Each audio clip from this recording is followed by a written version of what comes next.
ಎಲ್ರಿಗೂ ನಮಸ್ಕಾರ. ಈ ವಿಡಿಯೋ ಮಾಡ್ತಿರೋ ಉದ್ದೇಶ ಬಂದ್ಬಿಟ್ಟು ಏನಪ್ಪ ಅಂದ್ರೆ, ನಮ್ಮೆಲ್ಲರ ಪ್ರೀತಿಯ ಅಪ್ಪು ಪುನೀತ್ ರಾಜ್ಕುಮಾರ್ ಸರ್ ಅವರು ಇದ್ದಾಗ ನಮ್ಮ ಕನ್ನಡ ಇಂಡಸ್ಟ್ರಿ ಹೇಗಿತ್ತಪ್ಪ. ಅವರಿದ್ದಾಗಪ್ಪ ಅಂದ್ರೆ ಕನ್ನಡ ಇಂಡಸ್ಟ್ರಿಗೆ ಎಲ್ಲರೂ ಒಗ್ಗಟ್ಟಿದ್ರು. ಪುನೀತ್ ರಾಜ್ಕುಮಾರ್ ಸರ್ ಎಲ್ರಿಗೂ ಹಚ್ಕೊಂಡು ಎಲ್ಲರೂ ಸಂಗಟಿರ್ತಿದ್ರು. ಹಾಗಾಗಿ ಎಲ್ಲ ಸಿನಿಮಾಗಳು ಚೆನ್ನಾಗಿ ಓಡ್ತಿದ್ದವು. ಪುನೀತ್ ರಾಜ್ಕುಮಾರ್ ಸರ್ ಸಿನಿಮಾ ಕೂಡ ಹಿಟ್ ಆಗ್ತಿದ್ದವು. ಇಂಡಸ್ಟ್ರಿ ಒಂಥರ ಕಳೀತ್ರಿ ಲಕ್ಷಣವಾಗಿತ್ತು ಇಂಡಸ್ಟ್ರಿ.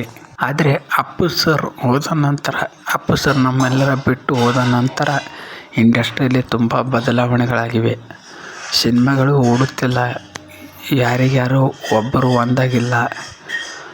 ಹಾಗೆ ಹೀಗಾಗಿರೋ ಬದಲಾವಣೆಗಳು ತುಂಬ ಬೇಜಾರಾಗುವ ಬದಲಾವಣೆಗಳಾಗಿವೆ ಕನ್ನಡ ಇಂಡಸ್ಟ್ರಿಯಲ್ಲಿ. ಆದರೆ ಈಗ ನಾವು ಹೇಳೋದೇನಪ್ಪ ಅಂದ್ರೆ, ಎಲ್ಲರೂ ಒಂದಾಗಿ ಎಲ್ಲರೂ ಒಗ್ಗಟ್ಟಿನಲ್ಲಿ ಸಿನಿಮಾ ಮಾಡಬೇಕು. ಎಲ್ಲರೂ ಸಿನಿಮಾಗೂ ಪ್ರಮೋಷನ್ ಮಾಡ್ಬೇಕ್ರಿ. ಎಲ್ಲರೂ ಸಪೋರ್ಟ್ ಕೊಡಬೇಕು. ಹಾಗಂದರೆ ಮಾತ್ರ ಕನ್ನಡ ಸಿನಿಮಾ ಉಳಿಯುತ್ತೆ. ಒಂದು ಎಕ್ಸಾಂಪಲ್ ಹೇಳ್ಬೇಕಪ್ಪ ಅಂದ್ರೆ, ನಮ್ಮ ಕನ್ನಡ ಇಂಡಸ್ಟ್ರಿದಾಗೆ ಒಗ್ಗಟ್ಟರಾರಿ. ಅವ್ರು ಯಾರಪ್ಪ ಅಂದ್ರೆ ರಾಜ್ಬಿ ಶೆಟ್ಟಿ, ರಿಷಬ್ ಶೆಟ್ಟಿ, ರಕ್ಷಿತ್ ಶೆಟ್ಟಿ ಸರ್. ಇವ್ರು 3 ಮಂದಿ ಅಂತೂ ತುಂಬ ಅದ್ಭುತವಾಗಿ ಚೆನ್ನಾಗಿ ಒಗ್ಗಟ್ಟಿನಲ್ಲಿದ್ದಾರೆ. ಅವ್ರ ಸಿನಿಮಾಗಳಂತೂ ನೋಡಿರ್ಬೇಕಾದ್ರೆ ಎಲ್ಲ ಮೂವೀಸ್ ಹಿಟ್ ಆಗ್ತಾವ. ಅದು ಪ್ರಮೋಷನ್ ಕೂಡ ಚೆನ್ನಾಗಿ ಮಾಡ್ತಾರೆ. ಒಬ್ರಿಗೊಬ್ರು ಸಪೋರ್ಟ್ ಮಾಡ್ತಾರೆ. ಈ ಥರ ಪೂರ್ತಿ ಕನ್ನಡ ಇಂಡಸ್ಟ್ರಿ ಇತ್ತಂದ್ರೆ ಸಿನಿಮಾ ಇಂಡಸ್ಟ್ರಿನೇ ಹಿಟ್ ಆಗಿ ಒಳ್ಳೆ ಲೆವೆಲಿಗೆ ಬರುತ್ತೆ.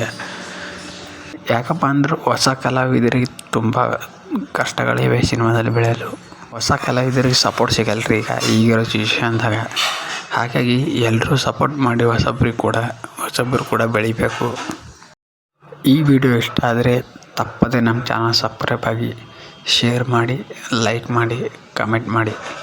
ಧನ್ಯವಾದಗಳು. ಮತ್ತೆ ಸಿಗೋಣ ಮುಂದಿನ ವಿಡಿಯೋದಲ್ಲಿ. ನಮಸ್ಕಾರ. ಜೈ ಹಿಂದ್, ಜೈ ಕರ್ನಾಟಕ ಮತ್ತು ಜೈ ಅಪ್ಪು ಸರ್, ಜೈ ಕರ್ನಾಟಕ.